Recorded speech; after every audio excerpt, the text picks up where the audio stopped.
Hari ini fokus kita adalah untuk memberikan mesej yang jelas kepada anak muda. Kerana seperti mana yang dikatakan oleh Yang Berhormat, tengok belah kanan, tak nampak belah kiri tadi.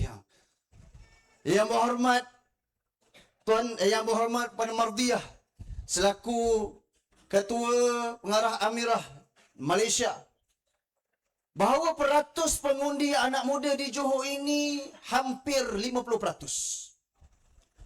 Ini membuktikan bahawa undi anak muda ini boleh jadi penentu kepada siapakah yang akan memerintah negeri Johor ini.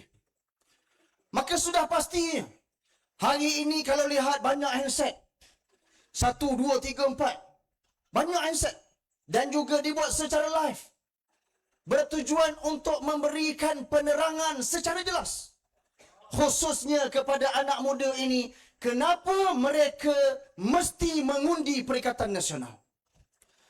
Kalau mereka datang ketika mana pengundian, pastikan mereka mengundi Perikatan Nasional di atas segala perkara-perkara, kebaikan-kebaikan, rekod-rekod bersih yang pernah ditunjukkan oleh wakil-wakil rakyat kita daripada Perikatan Nasional, khususnya daripada Parti Islam Se-Malaysia PAS.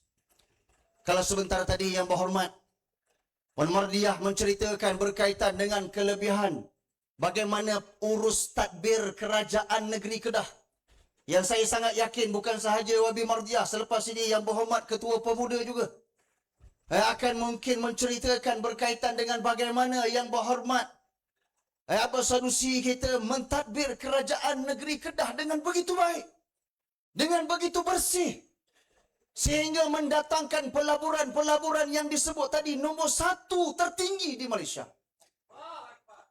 Maka inilah di antara isi, di antara maklumat yang mesti disampaikan kepada anak muda, yang mana mereka membawa naratif musuh kita, membawa naratif kononnya apabila PAS memerintah, kononnya apabila Perikatan Nasional memerintah, maka negara akan hancur, negara akan lingkup dan sebagainya.